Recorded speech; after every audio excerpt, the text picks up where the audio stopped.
الصلاة والسلام على من لا نبي بعده أما بعد فأعوذ بالله من الشيطان الرجيم بسم الله الرحمن الرحيم قال الله تبارك وتعالى قد أفلح المؤمنون الذين هم في صلاتهم خاشعون والذين هم عن اللغو معرضون والذين هم للزكاة فاعلون والذين هم لفروجهم حافظون إلا على أزواجهم وما ملكت أيمانهم فإنهم غير ملومين فمن ابتغى وراء ذلك فأولئك هم العادون والذين هم لأماناتهم وعهدهم راعون والذين هم على صلواتهم يحافظون أولئك هم الوارثون الذين يرثون الفردوس هم فيها خالدون آمنت بالله صدق الله مولانا العظيم وبلغنا رسوله النبي الكريم آباب درشی پڑھی اللہم صلی علی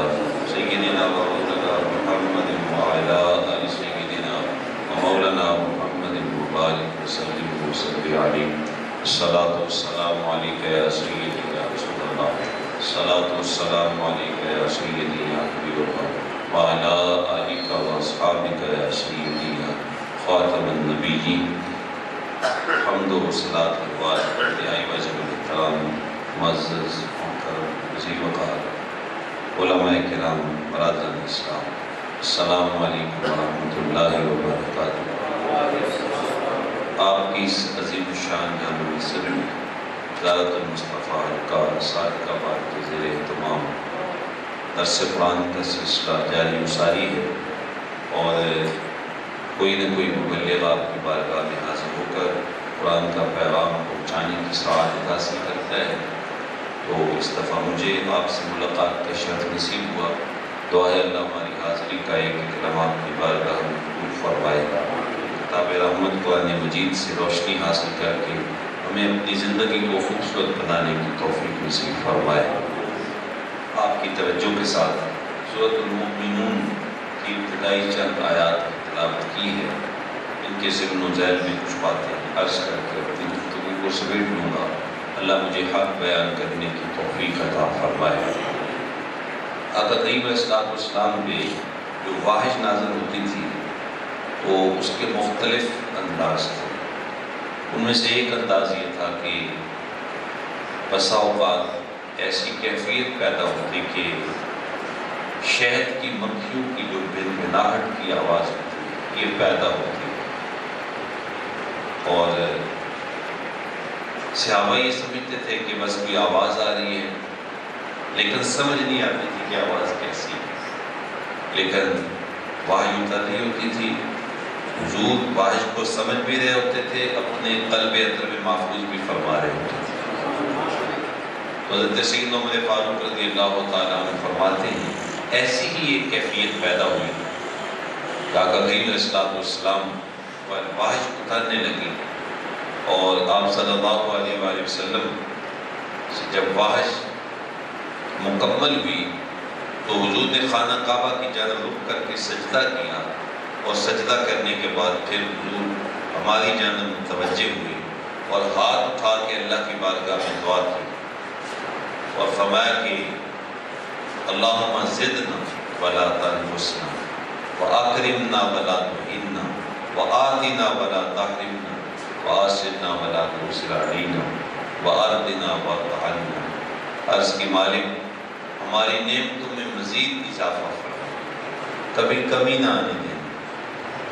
مالک ہمیں عزتیں عطا فرما، محرومیوں سے محفوظ فرما۔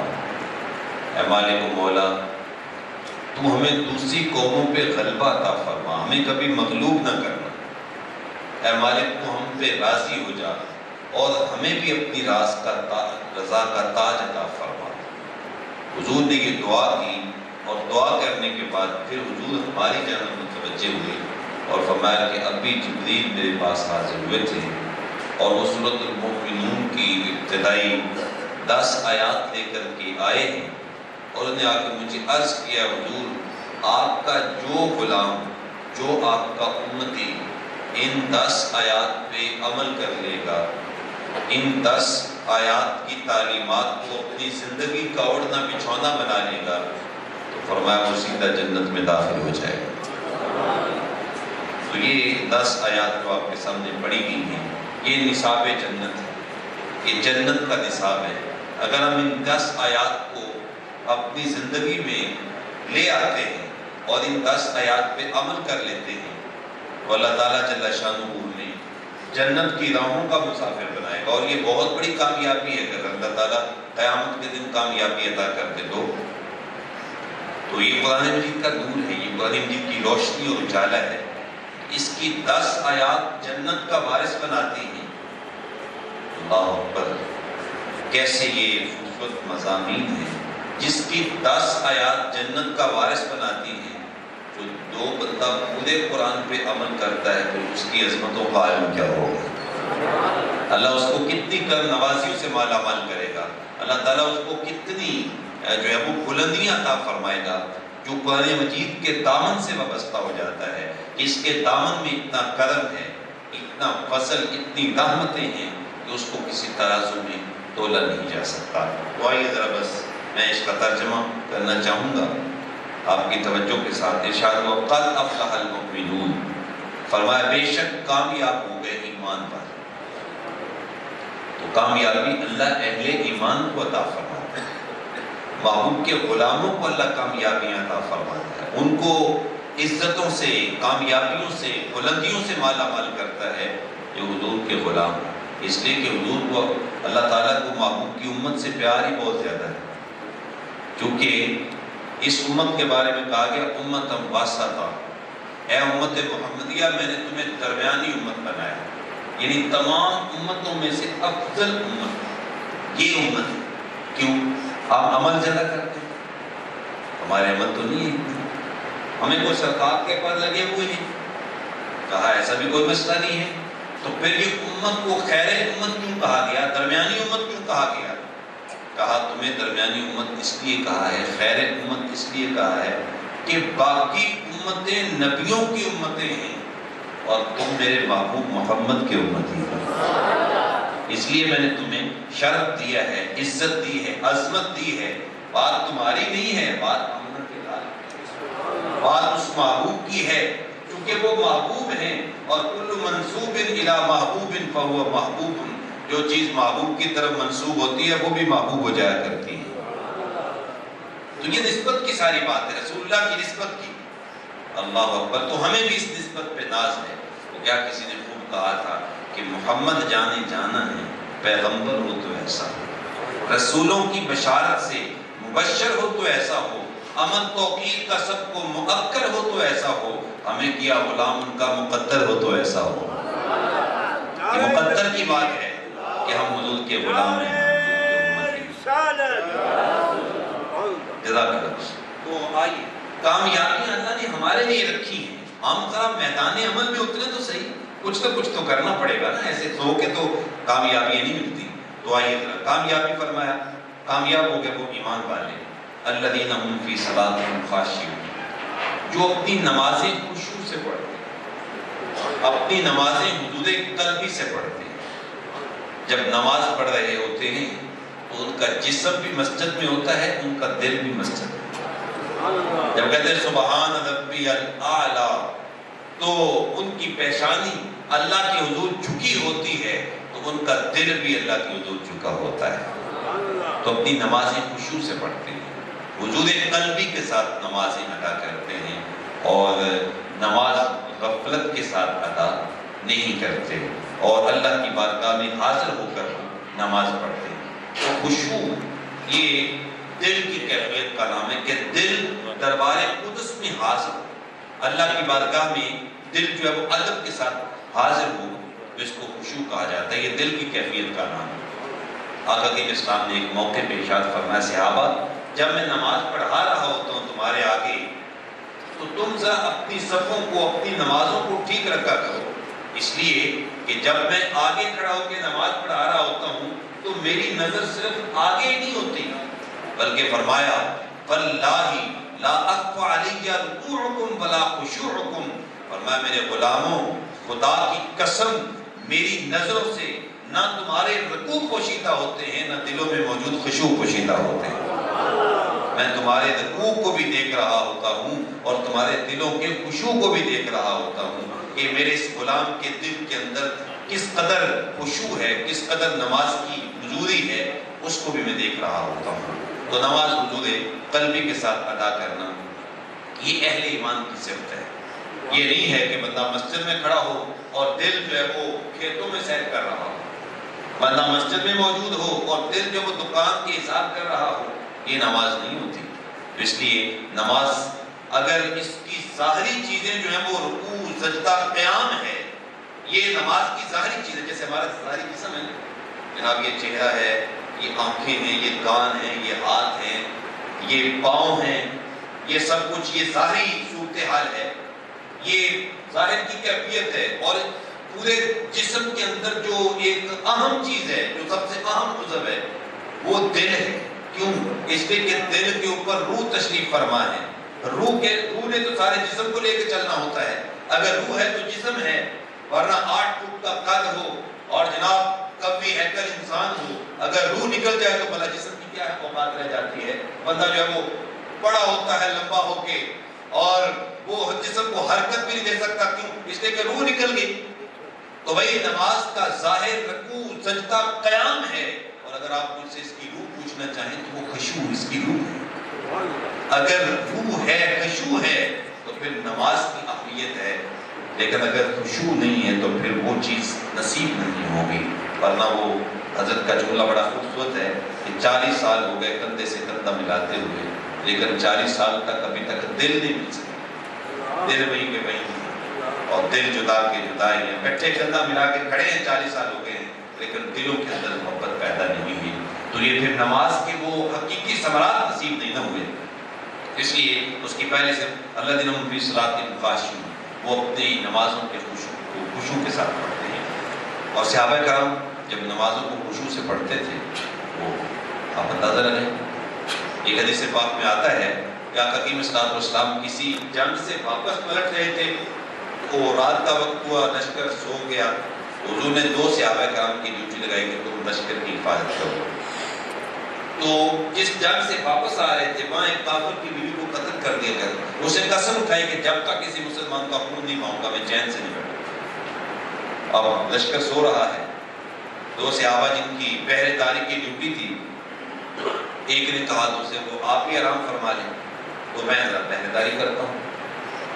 انہوں نے کہا چلو میرے پاس وقت ہے، انہوں نے نماز کی نیت میں نماز پڑھنا شروع کر دی کہ پہرے داری بھی چلتی رہے گی، اللہ کی عبادت بھی چلتی رہے گی۔ تو انہوں نے نماز کی نیت باندھ لی۔ اتنے میں وہ کافر بھی آتا ان کا پیچھے، اتنے قسم اٹھائی تھی کہ میں ضرور کسی مسلمان کا خون پاؤں گا۔ وہ سمجھ گیا کہ یہ مسلمانوں کا جو ہے وہ پہرے دار ہے، اس نے تاک کے تیر لگایا۔ تو وہ جو صحابی نماز پڑھ رہے تھے ان کی پنڈلی پہ تیر لگا۔ اب ظاہر ہے ہمیں تو چونٹی بھی کاٹ لے تو فوراً بھاگتے ہیں، اور یہاں تیر لگ گیا۔ اب تیر لگ گیا، زخم ہو گیا، تکلیف ہو رہی ہے، خون بھی بہہ گیا، لیکن صحابی کی نماز جاری، وہ نماز نہیں ترک کی۔ اس نے تاک کے دوسرا تیر لگایا، نماز پھر بھی جاری۔ اللہ اکبر۔ وہ تھوڑا بہت تیر کے لگنے سے کچھ آواز تو پیدا ہوئی، اتنے میں وہ جو صحابی ساتھ سوئے ہوئے تھے وہ بھی بیدار ہوئے۔ جب بیدار ہوئے تو وہ کافر بھاگ گیا۔ اتنے میں انہوں نے نماز بھی مکمل کر لی۔ تو وہ جو صحابی آرام کر رہے تھے انہوں نے ان سے پوچھا کہ جب اس نے پہلا تیر لگایا تھا تو آپ نماز کو ترک کر کے اس کی جانب متوجہ ہو جاتے، لیکن آپ نے اس کی طرف غور نہیں کیا، توجہ نہیں کیا، تاکہ دوسرا تیر بھی لگ گیا۔ تو وہ صحابی فرمانے لگے مجھے تکلیف ہو رہی تھی اور مجھے تیر لگے ہوئے تھے اور مجھے دشمن کا مسئلہ بھی تھا، لیکن مسئلہ یہ تھا کہ قرآن مجید کی جس سورت کی میں تلاوت کر رہا تھا میرے دل نے گوارا نہیں کیا کہ جب تک وہ تلاوت مکمل نہ ہو اس وقت تک میں نماز کو ترک کر دوں۔ تو جب وہ سورت مکمل ہوئی ہے تو میں نے نماز مکمل کی ہے، اس لیے کہ میرے دل نے گوارا نہیں کیا کہ میں سورت مکمل کیے بغیر ہی نماز چھوڑ دوں۔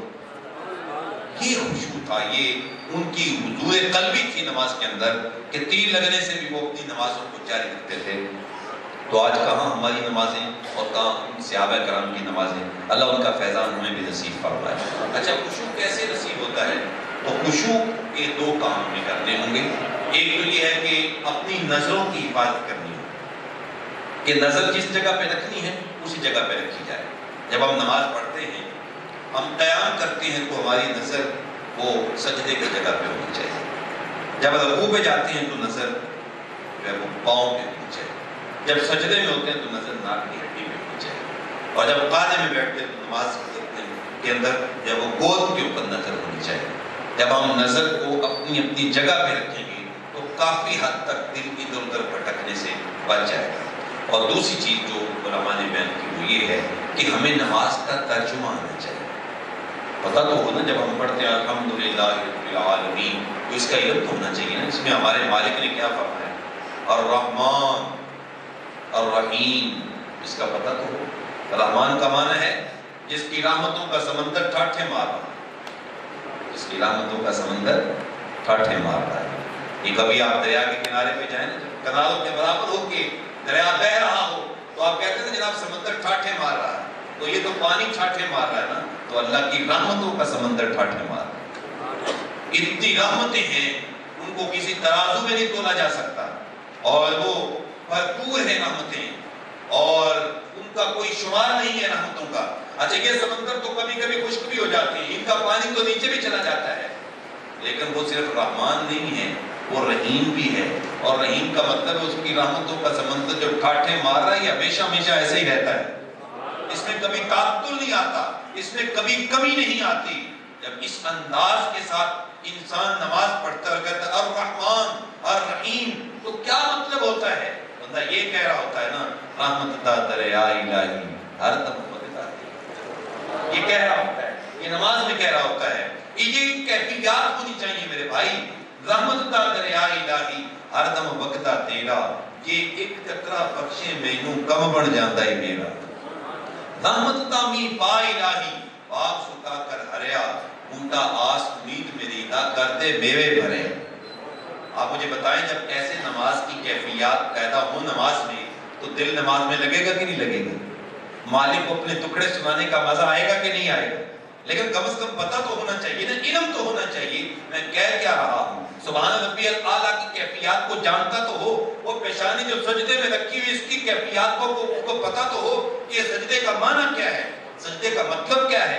اللہ اکبر. انسان کے جو اشرف اعضاء ہیں وہ سر میں.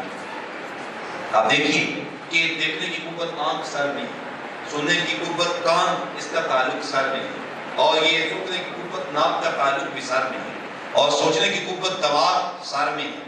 تو انسان کے اشرف اعضاء سر میں ہیں، اور جب سر اس کی بارگاہ میں جھکا ہوتا ہے، انسان جب سلیڈر ہو جاتا ہے اپنی پیشانی اس کی بارگاہ میں جھکا دیتا ہے، اور یہ انسان کی سب سے بڑی پستی ہے. اس سے بڑی انسان کی پستی نہیں ہو سکتی کہ انسان کا سر زمین پہ جھکا ہو اور انسان کی پیشانی جھکی ہوئی ہے، اور زبان کے لفظ کیا ہیں؟ سبحان ربی الاعلیٰ، میرا رب پاک ہے جو سب سے بلند و برتر ہے. اب مطلب یہ بنتا ہے دیکھ مالک مجھ سے زیادہ کوئی پست نہیں ہے، تجھ سے زیادہ کوئی اعلیٰ نہیں ہے. میں پستی کے انتہا پہ ہوں، تو بلندی کی انتہا پہ ہے. مالک میری پستی کو نہ دیکھ، اپنی بلندی کو دیکھ، اور اپنی بلندی کو دیکھ کے مجھے اپنی رحمتوں سے مالا مال کر دے. پھر کتنی رحمتیں نصیب ہوتی ہیں جب بندہ اس کیفیت سے سجدہ کرتا ہے. اچھا پھر اتنی پستی میں جا کے اللہ کی بارگاہ میں اپنی جو ہے وہ پستی کے اندر موجود ہو کے پھر بندہ جب اٹھتا ہے تو کہتا ہے اللہ اکبر، مالک میں نے تو اپنے آپ کو اتنی پستی میں جا کے تیری عظمت کا اظہار کیا، لیکن پھر بھی تیری عظمت کا حق ادا نہیں ہوا. اگر میں اس سے بھی زیادہ بندگی کرتا تو مالک اس سے بھی افضل و اعلیٰ ہے، تو اس سے بھی برتر و بلند ہے. اللہ اکبر کہہ کے انسان پھر اس بات کا اظہار کرتا ہے کہ حق تو یہ ہے کہ حق ادا نہ ہوا. تو یہ ہے انداز. جب نماز کا ہوگا تو پھر انشاءاللہ خشوع نصیب ہوگا کہ نماز کا ترجمہ آتا ہو. اور جو افعال ہیں یہ جو ایسے اللہ اکبر، ان کی طرف بھی غور کریں، ان افعال کی طرف بھی غور کریں. اللہ اکبر کہتے ہیں اور پھر آتیاں بند ہیں. اس کا مطلب یہ ہوتا ہے، اگر میں وضاحت میں جاؤں تو ٹائم نہیں ہے، ویسے تو اس کو کہتے ہیں اپنے آپ کو سرنڈر کرنا، لیکن اس کا ترجمہ پنجابی میں یہ بنتا ہے تیرے ہندیاں سندیاں محبوبہ میں کافر ہوں مجھے میں ہوں. یعنی اللہ کے دربار میں اپنی میں کو ختم کرنے کا نام رفع الیدین. اللہ اکبر کہہ کے انسان جب ہاتھ باندھتا ہے تو اپنی ذات کو ختم کر کے اس کی ذات میں اپنے آپ کو گم کر لیتا ہے، اور پھر ادب سے ہاتھ باندھتا ہے. اور ناف کے نیچے احترام سے ہاتھ باندھ کے پھر جب سورۃ فاتحہ کی تلاوت شروع کرے تو پھر نماز کی روشنی وہ انسان کی طرف متوجہ ہوتی ہے۔ والذین هم فی صلاتہم خاشعون، یہ بڑا ایک اہم مضمون ہے، بس دعا کیجیے اللہ میں خشوع کی دولت عطا فرمائے۔ نماز ہم سے پڑھتے ہیں والذین هم عن اللغو معرضون، ان کی دوسری صفت یہ ہے کہ وہ بے مقصد کاموں سے بھاگتے، بے مقصد کام، بے مقصد اعمال، بے مقصد قسم کی جو افعال ہیں ان سے وہ بھاگتے ہیں۔ وہ سوشل میڈیا پہ بیٹھے بیٹھے وہ چٹکلے، وہ لطیفے اور وہ بے مقصد قسم کی پوسٹیں دیکھتے دیکھتے گھنٹہ گھنٹہ 2 گھنٹے ضائع کر دینا، اور جناب چائے کے کھوکھے پہ بیٹھ کے 2 گھنٹے ضائع کر دینا، اور جناب خوشگپیاں لگاتے لگاتے وہ گھنٹوں وقت ضائع کرنا، یہ اہل ایمان کی شان ہے۔ وہ بے مقصد کاموں سے بھاگتے، بلکہ وہ تو بے مقصد دوستیوں سے بھاگتے ہیں۔ ان کی زندگی کا ایک لمحہ با مقصد ہوتا ہے۔ اللہ تعالیٰ جل شانہ کے محبوب علیہ السلام نے ارشاد فرمایا کہ من حسن اسلام المرء ترکہ ما لا یعنیہ، بندہ مومن کی زندگی کا حسن یہ ہے کہ وہ ہر بے مقصد کام کو ترک کر دے۔ آج ہم آج سے ہی یہ عہد کریں کہ میری زندگی میں جتنے بے مقصد کام ہیں کہ جن کا مجھے کوئی رزلٹ نہیں ملتا، آج سے میں ان کو ختم کرنے کی کوشش کروں گا۔ سوشل میڈیا پہ ٹائم ضائع نہیں کروں گا، اور مختلف قسم کے بے مقصد دوستوں کے ساتھ بیٹھ بیٹھ کے میں اپنی زندگی کو ضائع نہیں کروں گا، بلکہ یہ زندگی بہت تیزی کے ساتھ بیت رہی ہے اور ہم بہت جلد موت کی جانب بڑھ رہے ہیں۔ آپ کے شہر میں تو پتہ نہیں صاحب کا بات میں اشارے ہیں کہ نہیں ہیں، جہاں اشارے لگے ہوتے ہیں چوک پہ جب جاتے ہیں ہم، ابھی ہم اپنی گاڑی بند نہیں کرتے، وہ ان کی گنتی اٹھتی جا رہی ہوتی ہے، 50 سے 60 سے 70 سے نیچے آ رہی ہوتی ہے، ابھی گاڑی بند نہیں کرتے کہ کام 0 پہ آ رہا ہے۔ بس یہ ماہ سال کی گنتی، یہ ہماری زندگی کی گنتی الٹی چل رہی ہے اور ہم لمحہ لمحہ موت کے قریب ہو رہے ہیں۔ ہمارے پاس بڑا تھوڑا وقت ہے، تو اس وقت کا فائدہ اٹھائیے اور اس کو اچھے اچھے کاموں میں لائیے، اس سے اچھے اچھے نیک اعمال کیجیے تاکہ ہم آقا کریم علیہ السلام کے قریب ہو سکیں۔ وہ ایک بزرگ تھے، وہ کہتے ہیں مجھے ان الانسان لفی خسر کا ترجمہ سمجھ میں نہیں آتا تھا کہ اللہ فرماتا ہے انسان خسارے میں ہے۔ وہ کہتے ہیں میں ایک دن بغداد کے بازار سے گزر رہا تھا کہ ایک آدمی بھٹے کے اوپر برف رکھ کے بیچ رہا تھا اور ساتھ یہ بولی بھی لگا رہا تھا ارحموا علی من یذوب راس مالہ، وہ لوگوں مجھ پہ ترس کھاؤ، مجھ سے برف لیتے جاؤ، اس لیے کہ میں ایسا تاجر ہوں جس کا رأس المال پگھلتا جا رہا ہے۔ اس لیے کہ آپ جو ہے وہ کوئی بھی کاروبار کرتے ہیں تو کوئی مسئلہ نہیں ہوتا، لیکن برف کا ایک بڑا ہے کہ برف ایک ایسا سودا ہے جو گاہک کا انتظار نہیں کرتا، وہ پگھل جاتی ہے برف آہستہ آہستہ۔ تو اس لیے وہ بولی لگا رہا تو لوگوں جلدی آؤ مجھ سے برف لے جاؤ، اس لیے کہ میں ایسا تاجر ہوں جس کا راس المال پگھلتا جا رہا ہے۔ اور اگر وہ کاروبار کرتے ہیں، اگر آج گاہک نہ آئے تو کوئی حرج نہیں، ہو سکتا ہے کہ کل جو وہ پیٹرول کا وہ کاروبار ایسا ہے وہ مہنگا ہو جائے تو لاکھوں کا فائدہ ہو جائے گا، لیکن کل تک گاہک نہ آیا، برف مہنگی ہو بھی گئی تو کوئی فائدہ نہیں ہے، اس لیے کہ برف خود پگھل جائے گی، وہ تو ہوگی نہیں، جب وہ ہوگی نہیں تو پھر فائدہ کیا ہوگا، چاہے مہنگی بھی ہو جائے۔ تو اس لیے وہ کہہ رہا تھا لوگوں مجھ پہ ترس کھاؤ، مجھ سے برف لیتے جاؤ۔ تو وہ بزرگ جب وہاں سنا نا انہوں نے تو ان کے قدم رک گئے، کہنے لگے آج مجھے ان الانسان لفی خسر کا ترجمہ سمجھ میں آ گیا کہ تیری برف قطرہ قطرہ کر کے پگھل رہی ہے اور میری زندگی سانس سانس کر کے پگھل رہی ہے۔ اگر آج تم نے برف بیچ دی اور اس سے دراہم دنانیر روپے اور پیسے کما لیے تو کامیاب تاجر ٹھہرے گا، اور اگر آج میں نے ان زندگی کی سانسوں سے اپنے نبی کی ذات پہ درود پڑھ لیا، اپنی پیشانی اللہ کے درود چکا دی، قرآن کی تلاوت کر لی، کسی دکھی کے سر پہ ہاتھ رکھ دیا، کسی یتیم کے ساتھ چپٹک کا معاملہ کر لیا، اور کسی پریشان حال کی پریشانی دور کر دی، اور میں نے اپنے والدین کی خدمت کر لی، اپنی ماں کے پاؤں چوم لیے، ان کی جو وہ خدمت کر لی، اگر یہ اعمال میں نے اپنی اس زندگی کے ذریعے کما لے تو پھر تو میں کامیاب ہو جاؤں گا، اور اگر میں بے مقصد کاموں میں لگا رہا تو پھر میری زندگی ضائع ہو جائے گی۔ یہ ہے ان الانسان لفی خسر، ہم اپنی زندگی کو ضائع ہونے سے بچائیں اور با مقصد کاموں میں لگائیں۔ اور یہاں اہل ایمان کی جو زندگی ہے اس کا مقصد اس انداز سے بیان کیا گیا، والذین هم عن اللغو معرضون، وہ بے مقصد کاموں سے بھاگتے ہیں، والذین هم للزکاۃ فاعلون، فرمایا وہ زکوٰۃ ادا کرتے ہیں۔ تیسری سے چوتھی سے